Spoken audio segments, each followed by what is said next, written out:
Hello and welcome to What the F*** Just Happened Today, your essential guide to the daily shock and awe in national politics. I'm Joe Amditis. Let's get to it.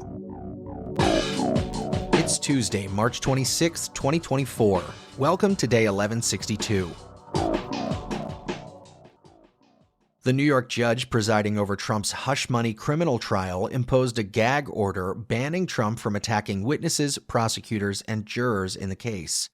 Justice Juan Merchant ruled that Trump's history of prior extrajudicial statements establishes a sufficient risk to the administration of justice, adding that there exists no less restrictive means to prevent such risk.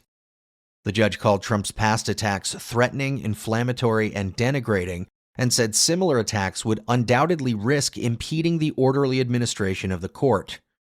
Trump is also barred from commenting about lawyers in the case, court staff, employees in the Manhattan District Attorney's Office, and their family members, if those statements are made with the intent to materially interfere with the case.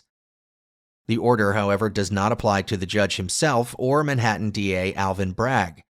The trial begins with jury selection on April 15th, the first of Trump's 4 criminal cases to go to trial. It will also mark the first criminal prosecution of a former American president. Moving on, the Supreme Court appeared likely to preserve access to the abortion pill mifepristone, which is used in over 60% of U.S. abortions. The court heard oral arguments on the Biden administration's appeal of lower court rulings, which had restricted access to the pill, including its availability by mail.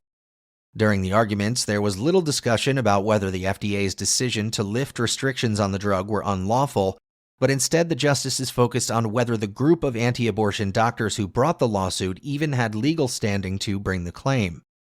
The case is the first abortion-related hearing since the court reversed Roe v. Wade.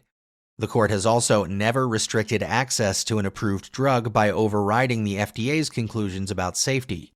A final decision is expected by July. And finally, NBC News is expected to drop former Republican National Committee Chair Ronna McDaniel as a paid contributor after NBC and MSNBC anchors criticized the network on its own airwaves. McDaniel was hired after resigning from her RNC post following Trump's pressure campaign to force her out. After the 2020 election, McDaniel endorsed Trump's baseless false claims that the 2020 election was stolen. She also participated in a call with Trump in which she pressured Wayne County canvassing officials to not certify the election results. Rachel Maddow, the biggest star and highest-rated anchor at MSNBC, opened her show with a 29-minute monologue calling McDaniel's hiring inexplicable and describing McDaniel as someone who hasn't just attacked us as journalists, but someone who is part of an ongoing project to get rid of our system of government.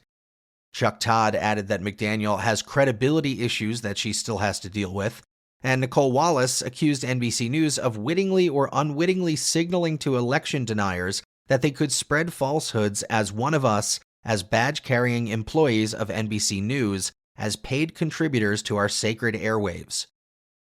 McDaniel, meanwhile, is exploring legal options if NBC terminates her contributor deal. That's all for now. You can find the links and sources for all of these stories on the main website.